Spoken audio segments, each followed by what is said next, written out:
Hello everyone, welcome to in this video. सभी का इस क्लास में बहुत बहुत स्वागत है। मेरा नाम है अनीता अठिया और आज से हम क्लास 11th की ज्योग्राफी एनसीईआरटीज़ भौतिक भूगोल के सिद्धांत इसका अध्ययन करने वाले हैं। आज हम इसका अध्याय 1 पढ़ेंगे। मैं आखिर भूगोल क्या है, भूगोल को पढ़ने की, इसके अध्ययन की आवश्यकता हमें क्यों पड़ी, भूगोल में हम किन किन विषय को, किन किन चीज़ों का अध्ययन करते हैं, ये सारी चीज़ें हम इस अध्याय में जानेंगे। तो चलिए हम स्टार्ट करते हैं अपना आज का लेक्चर, अपनी आज की क्लास। इससे पहले आप जो हमारा चैनल है उसको सब्सक्राइब कर लें ताकि आने वाले वीडियो का जो नोटिफिकेशन है वो आपको मिल सके। तो चलिए हम स्टार्ट करते हैं भूगोल एक विषय के रूप में। सबसे पहले हम देखेंगे कि जो भूगोल है, ज्योग्राफी है, इसका शाब्दिक अर्थ क्या है। तो जो ज्योग्राफी है ये ग्रीक भाषा के दो शब्दों जियो और ग्राफोस, इनसे ये मिलकर बना है, जियो और ग्राफोस, जिसमें जियो का अर्थ है पृथ्वी और ग्राफोस का अर्थ है वर्णन। इस प्रकार से जो ज्योग्राफी शब्द है इसका अर्थ हो गया पृथ्वी का वर्णन। ये एक सामान्य अर्थ हो गया, शाब्दिक अर्थ हो गया कि ज्योग्राफी का जो अर्थ निकल रहा है पृथ्वी का वर्णन। यदि हम ज्योग्राफी शब्द की बात करें तो जो ज्योग्राफी शब्द है सबसे पहले एराटोस्थेनीज के द्वारा ये शब्द दिया गया। सबसे पहले जो एराटोस्थेनीज हैं इन्होंने ही ज्योग्राफी शब्द का प्रयोग किया और इन्हें व्यवस्थित भूगोल है जो इसका जनक भी इन्हें कहा जाता है। और इन्होंने भूगोल को एक अलग अध्ययन शास्त्र के रूप में भी विकसित किया। किसने? एराटोस्थेनीज ने। और पृथ्वी है इसकी परिधि की गणना का श्रेय भी इन्हें ही दिया जाता है। किसे कहा जाता है? एराटोस्थेनीज को। पृथ्वी की परिधि की गणना सबसे पहली बार किसने की? एराटोस्थेनीज ने। और ज्योग्राफी शब्द का सबसे पहले प्रयोग किसने किया? एराटोस्थेनीज ने। अब आगे हम देखेंगे कि आखिर भूगोल है जो, ज्योग्राफी है जो, हमें इसका अध्ययन क्यों करना चाहिए, हमें इसको पढ़ने की आवश्यकता क्यों है। तो हम देख चुके हैं कि जो ज्योग्राफी है इसका शाब्दिक अर्थ होता है कि पृथ्वी का वर्णन, और जो पृथ्वी है सभी का निवास स्थान है, ये भी हम जानते हैं।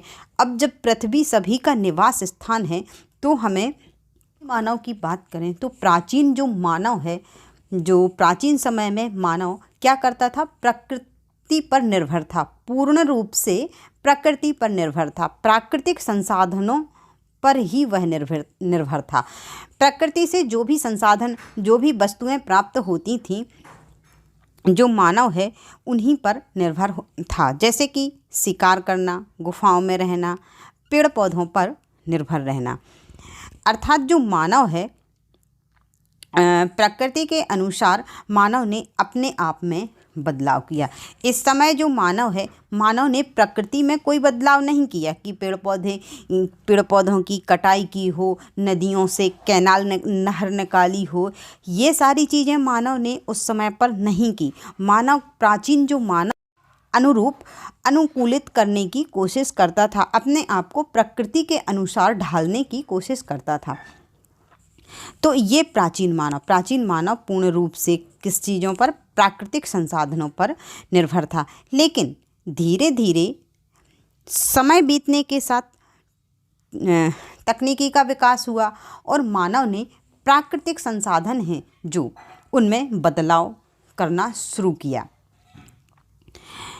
अब जैसे कि प्राकृतिक संसाधनों में कुछ भी हो सकते हैं जो कि हमें प्रकृति के द्वारा प्राप्त होते हैं। जल, वायु, पेड़ पौधे, मिट्टी, इन सभी में मानव ने अपने अनुसार बदलाव किया। पेड़ पौधों की कटाई की और फसलें उगाई। ये सारी चीज़ें आगे चल के जब टेक्निक्स का विकास हुआ, तकनीकों का विकास हुआ, तो मनुष्य ने अपने अनुसार इन सारी चीज़ों में क्या करना शुरू कर दिया? बदलाव करना शुरू कर दिया। अर्थात प्रकृति को अपने अनुसार ढालना शुरू कर दिया। मान लीजिए कोई नदी है तो इससे नहरें निकाल करके पानी की गति को मोड़ा, जहाँ आवश्यकता है उस साइड पानी को ले गए। तो ये एक प्रकार से जो प्रकृति के द्वारा जो ये नदी थी, मान लीजिए इस दिशा में बह रही थी, फिर यहाँ से मानव ने ये बदलाव करने इस प्रकार से शुरुआत कर दी। तो समय बीतने के साथ मानव ने क्या किया, प्रकृति से छेड़छाड़ करना शुरू किया, अपने अनुसार उसमें अपनी आवश्यकता के अनुसार इसका उपयोग किया, किसका, प्राकृतिक संसाधनों का। और इसी के साथ जो ये सारे विभिन्नताएं होती गई, ये सारे बदलाव होते गए, इसी के साथ सांस्कृतिक विकास और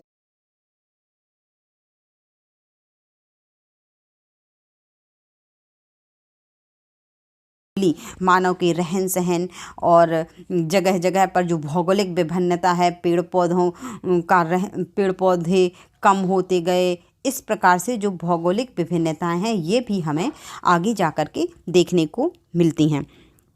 तो इस प्रकार से विभिन्नता के कारक को समझने की क्षमता प्रदान करता है कौन, ज्योग्राफी, भूगोल।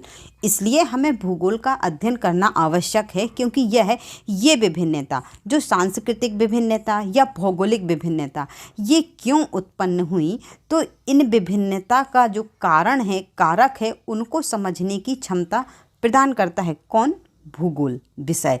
और इसी कारण से हमें भूगोल विषय का अध्ययन करना आवश्यक है। भूगोल क्या है, उसका आंसर मिला कि ये जो सांस्कृतिक विभिन्नता या भौगोलिक विभिन्नता है, ये किन कारकों से उत्पन्न होती है, इसके पीछे कौन से कारण हैं, इनको समझने की क्षमता हमें कौन प्रदान करता है, भूगोल विषय का अध्ययन। इसी कारण से भूगोल विषय का अध्ययन किया जाता है। अब हम जानेंगे कि आखिर भूगोल है क्या, भूगोल क्या है। तो यदि हम भौतिक पर्यावरण की बात करें, हम पहले ही देख चुके हैं कि जो पृथ्वी है वो सभी का निवास स्थान है। तो इसमें जो भौतिक पर्यावरण है, भौतिक पर्यावरण में जो भी है पृथ्वी की भौतिक संरचना, जैसे कि वन, रेगिस्तान, पर्वत, पठार, नदियाँ, समुद्र, झील, जो भी हमें पृथ्वी पर संरचनाएं या जो भी तत्व दिखाई देते हैं, ये क्या है, भौतिक पर्यावरण। और यदि हम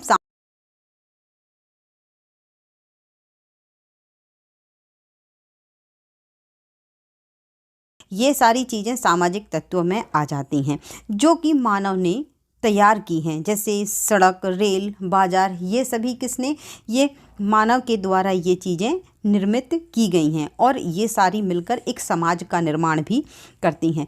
तो यदि जो भौतिक पर्यावरण के ये तत्व हैं, तो ये क्या है, जैसे कि यदि हमें कोई नाटक की प्रस्तुति देनी हो, तो सबसे पहले उसके लिए किस चीज़ की आवश्यकता होती है, एक मंच की आवश्यकता होती है, और उस मंच पर किसी नाटक की प्रस्तुति दी जाती है। इसी प्रकार से यदि हम इसमें देखें कि जो भौतिक पर्यावरण है, इसको यदि एक मंच माना जाए, कि मान लीजिए कि भौतिक पर्यावरण एक मंच है, जो भी ये हमें तत्व दिखाई दे रहे हैं, तो इस पर ये जो सामाजिक तत्व एवं सांस्कृतिक तत्व हैं, इन्होंने अपना नाटक का मंचन किया है, ड्रामा या नाटक का क्या किया है, मंचन। तो इन दोनों में गहरा संबंध है। अब आगे हम बात करेंगे पृथ्वी, मानव निवास के रूप में पृथ्वी का वर्णन। हम पहले ही देख चुके हैं कि जो पृथ्वी है, मानव सभी का क्या है, निवास स्थान है।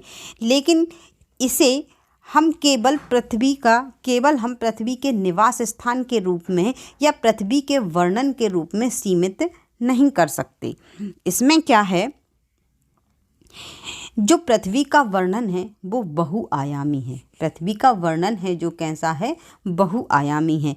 इसमें कई विषय शामिल हैं, जैसे कि मृदा विज्ञान हो गया, समुद्र विज्ञान, वनस्पति विज्ञान, जीव विज्ञान, मौसम विज्ञान।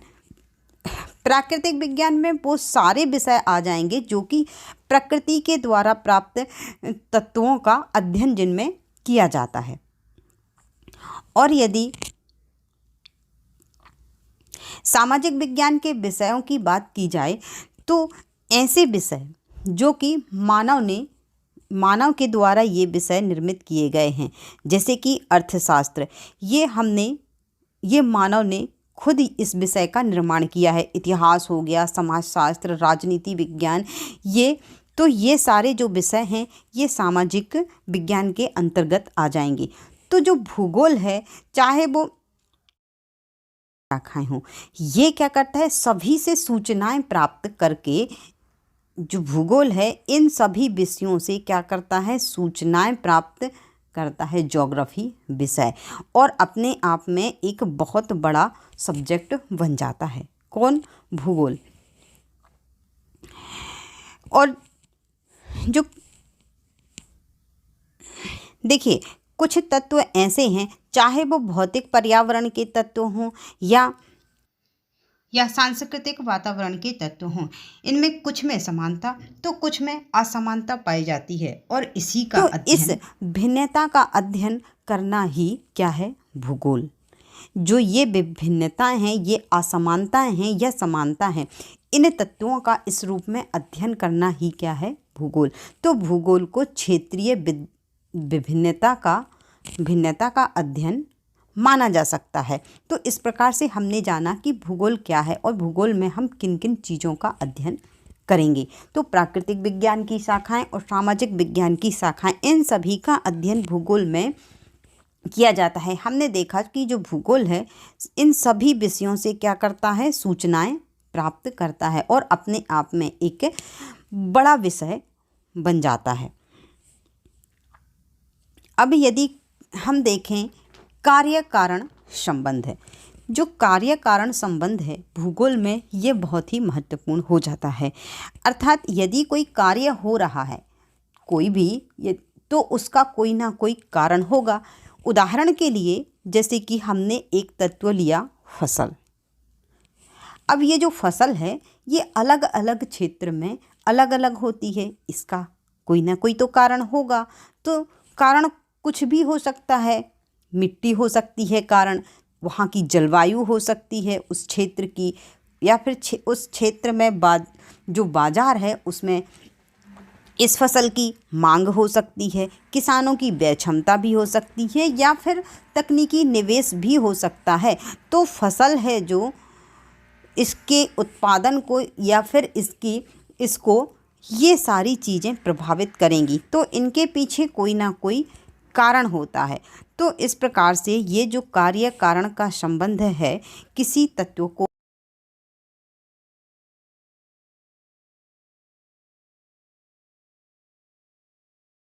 इसका अध्ययन ही क्या है, ज्योग्राफी, भूगोल।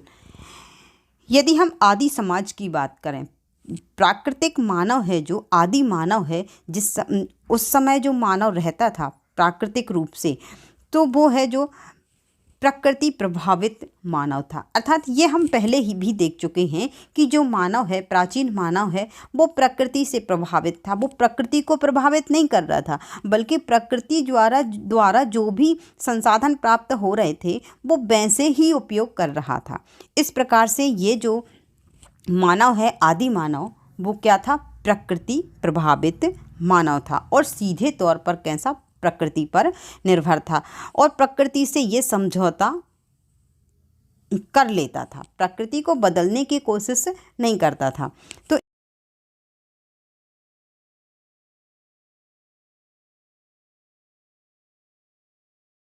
हम आधुनिक समाज की बात करें, आज के मानव की बात करें, तो आज के मानव ने क्या किया है, तकनीकों का उपयोग किया है। विभिन्न प्रकार की टेक्निक्स का उपयोग करके प्रकृति में परिवर्तन किया है। इस प्रकार से आज की जो प्रकृति है मानवीकृत प्रकृति है। कैसी प्रकृति है, मानवीकृत प्रकृति है। जैसा कि हमने नदी का उदाहरण देखा, या फिर यदि हमें ज़मीन की आवश्यकता होती है तो हम कटाई कर देते हैं, और इस प्रकार से प्रकृति प्रभावित होती है। तो आज की जो प्रकृति है वो मानवीकृत प्रकृति हो गई है। इस प्रकार भूगोल है जो क्षेत्रीय समाकलन एवं संगठन का अध्ययन करता है। तो जो भूगोल है वो क्या करता है, क्षेत्रीय समाकलन एवं संगठन का अध्ययन करता है। अब हम देखेंगे कि जो भूगोल है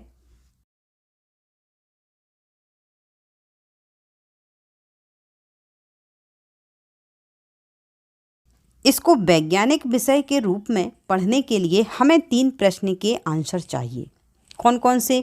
एक तो क्या, कहाँ और क्यों।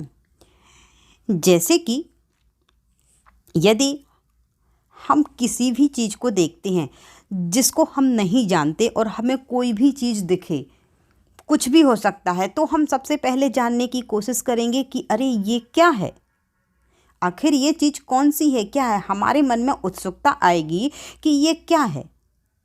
और जैसे ही हमें पता चल जाता है कि ये इस चीज़ का तो ये नाम है, अरे ये तो पर्वत है या पहाड़ हैं, पेड़ है ये तो सबसे पहले हम यदि किसी चीज़ को देखें, किसी को भी देखें, तो हमारे मन में क्वेश्चन आता है, हमारी जिज्ञासा होती है कि आखिर ये है क्या।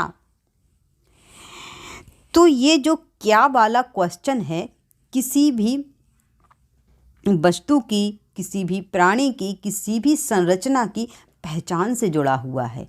जो क्या वाला क्वेश्चन है ये किससे जुड़ा हुआ है? पहचान से।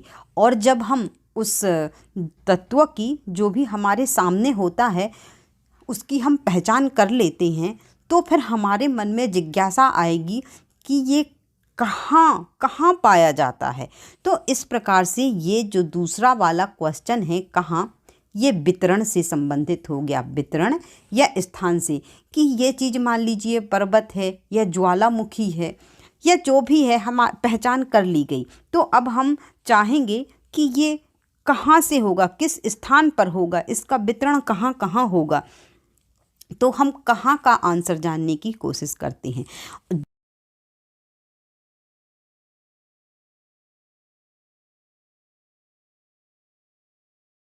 क्यों का उत्तर नहीं मिलता है तो तब तक विषय है जो वैज्ञानिक विषय नहीं माना जाएगा।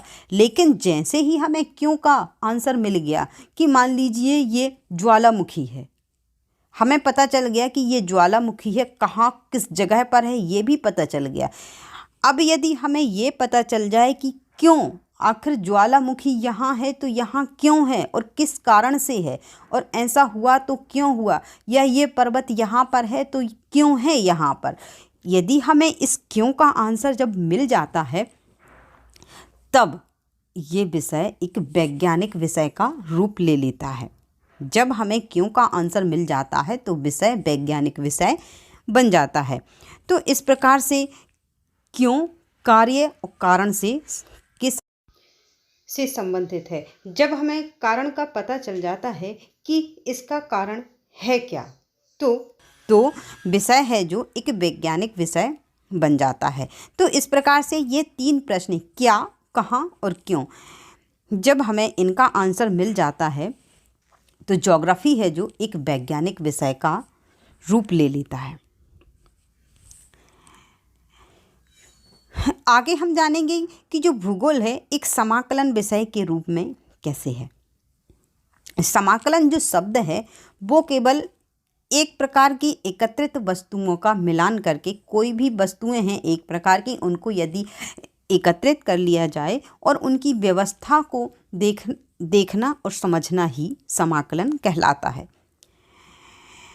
भूगोल में यदि हम क्षेत्रीय संश्लेषण की बात करें या कालिक संश्लेषण की बात करें, तो जो क्षेत्रीय संश्लेषण है वह भूगोल से संबंधित है, और जो कालिक संश्लेषण है वह इतिहास से बात करें तो ये इतिहास से संबंधित होगा।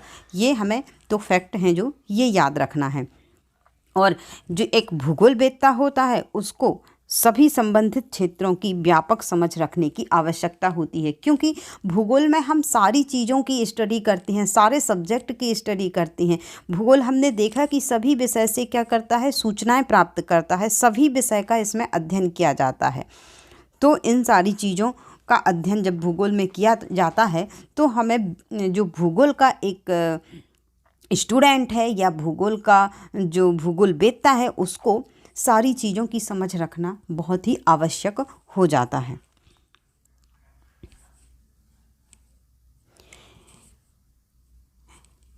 हाँ, अब हम देखेंगे कि जो भूगोल है भूगोल का हम जो प्राकृतिक विज्ञान की शाखाएं और सामाजिक विज्ञान की जो शाखाएं हैं उनमें परासरणी संबंध देखेंगे कि आखिर परासरणी संबंध कैसा है भूगोल का अन्य विषयों के साथ। तो इसके लिए हमें परासरण को समझना होगा। परासरण जो क्रिया है एक साइंस में क्रिया है और ये किस प्रकार से होती है परासरण। मान लीजिए हमने किशमिश को पानी में डाल दिया तो क्या होगा, किशमिश फूल जाएगी। किशमिश क्या होगी, किशमिश में पानी जाएगा और किशमिश क्या होगी, फूल जाएगी। तो इसी प्रकार से क्या है भूगोल, जो भूगोल है प्राकृतिक विज्ञान की विभिन्न शाखाओं से और सामाजिक विज्ञान की विभिन्न शाखाओं से परासरणी संबंध रखता है और सारे विषयों से सूचनाएं प्राप्त करता है। जिस प्रकार से ये जो किशमिश है ये फूल गई, लेकिन किशमिश ने अपना अस्तित्व नहीं खोया है, किशमिश तो किशमिश ही रही है, बस उसका आकार बढ़ गया है, वो फूल गई है। किसके कारण, परासरण क्रिया के कारण।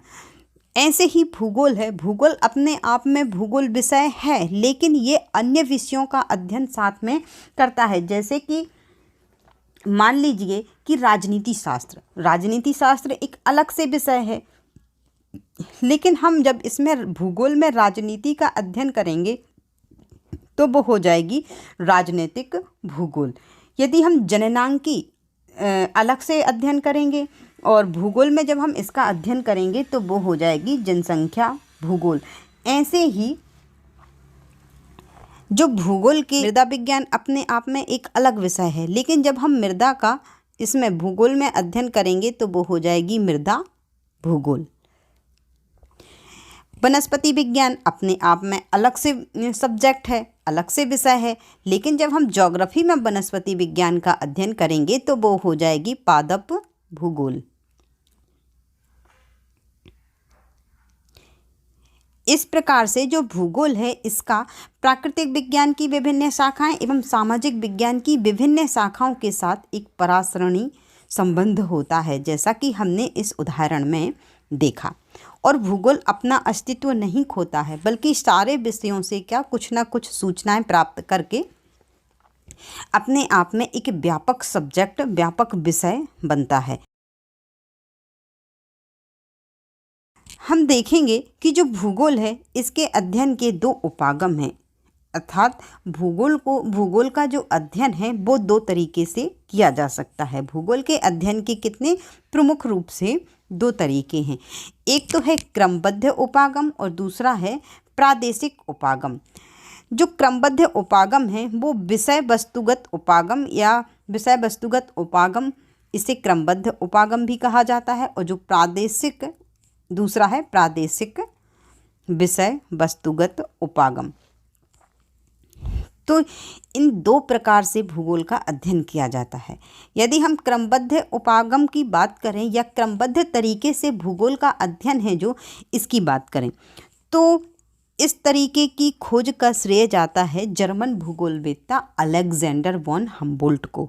अर्थात जो क्रमबद्ध उपागम है इस तरीके की खोज किसने की, हम्बोल्ट ने। और जो प्रादेशिक भूगोल है, जो प्रादेशिक उपागम है, इसकी खोज की जर्मन भूगोलवेत्ता कार्ल रिटर ने।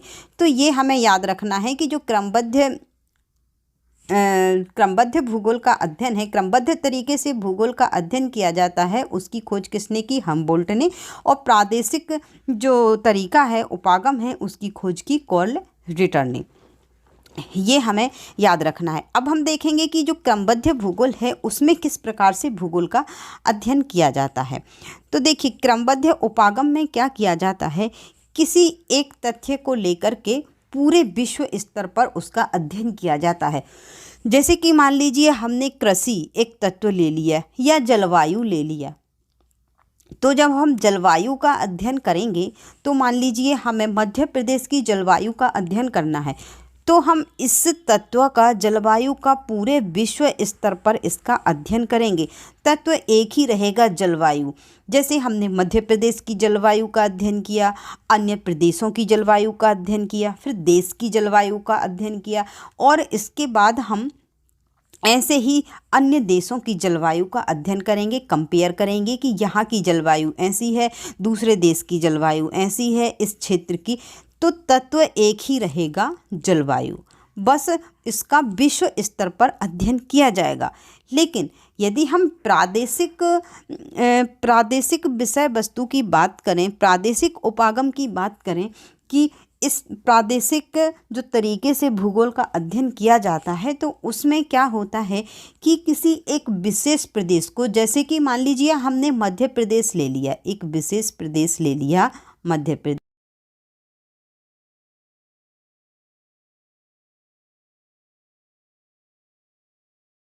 सभी तथ्यों का अध्ययन किया जाएगा एक क्षेत्र में। जैसे कि मान लीजिए हमने मध्य प्रदेश में कृषि का भी अध्ययन किया, वर्षा का भी अध्ययन किया, जलवायु का भी अध्ययन किया, और सारे के सारे यहाँ के पर्वत पठार, सारी की सारी चीज़ें हम एक ही क्षेत्र में सारे तत्वों का अध्ययन करेंगे। तो ये हो गया भूगोल का प्रादेशिक तरीके से वर्णन। तो आशा करती हूँ कि आपको ये चीज़ें समझ में आ गई होंगी। अब हम देखेंगे कि जो भूगोल है, भूगोल की जो शाखाएं हैं, कौन कौन सी भूगोल की शाखाएं होती हैं। तो सबसे पहले हम क्रमबद्ध उपागम के आधार पर देखेंगे। तो क्रमबद्ध उपागम के आधार पर जो भूगोल की शाखाएं हैं, उनको मुख्य रूप से चार भाग हैं, उनमें बांटा गया है। भौतिक भूगोल, सिद्धांत या दर्शन शास्त्र, विधि एवं तकनीकी, और मानव भूगोल। तो इनमें जो क्रमबद्ध उपागम है, इसके आधार पर इनको डिवाइड किया गया है, इनका वर्गीकरण किया गया है। अब जो दर्शन शास्त्र है, इसको दो भागों में बांटा गया है, भौगोलिक चिंतन और मानव पारिस्थितिकी, या जो भूमि और मानव की जो पारस्परिक क्रिया है, उसका इसमें अध्ययन किया जाता है। अब यदि विधि और तकनीकी की बात की जाए, तो इसमें मानचित्र कला, मात्रात्मक तकनीक, क्षेत्रीय सर्वेक्षण और भू सूचना आदि चीज़ों का इसमें अध्ययन किया जाता है। और यदि मानव भूगोल में बात की जाए, तो इसमें मानव से संबंधित अन्य विषय, जैसे कि सामाजिक एवं सांस्कृतिक, जो भी सामाजिक सांस्कृतिक भूगोल, जनसंख्या, बस्ती, नगर, इतिहास, राजनीतिक, ग्रामीण, नगरीय, जो भी चीज़ें मानव से रिलेटेड हैं, इनका अध्ययन मानव भूगोल में किया जाता है। इसमें मुख्य रूप से जैसे जनसंख्या हो गई, आर्थिक, ऐतिहासिक, राजनीतिक, ग्रामीण, नगरीय, इस कृषि, पर्यटन, अवसंरचना, औद्योगिक और परिवहन सेवाएं, इन सभी का मानव भूगोल के अंतर्गत इनका अध्ययन किया जाता है। और भू सूचना में जैसे LIS, GPS सिस्टम, GIS, इनका अध्ययन इसमें किया जाता है। अब जो भौतिक भूगोल के तत्व हैं और मानव भूगोल के तत्व हैं, इन सभी में एक संबंध होता है। यदि भौतिक भूगोल की बात की जाए, तो इसमें भूआकृति विज्ञान आ जाएगी, जलवायु विज्ञान आ जाएगी, जल विज्ञान, मृदा विज्ञान, और इनके भौतिक और मानव इनके संबंध से अन्य जैसे पादप भूगोल, प्राणी भूगोल, पारिस्थितिकी, पर्यावरण भूगोल, इन सभी का अध्ययन इसमें किया जाता है क्रमबद्ध उपागम के आधार पर।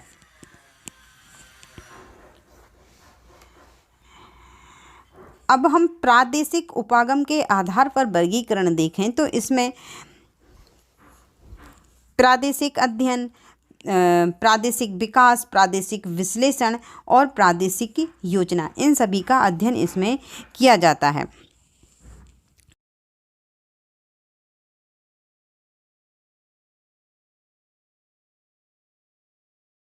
प्रादेशिक अध्ययन, इनका इसमें अध्ययन किया जाता है। और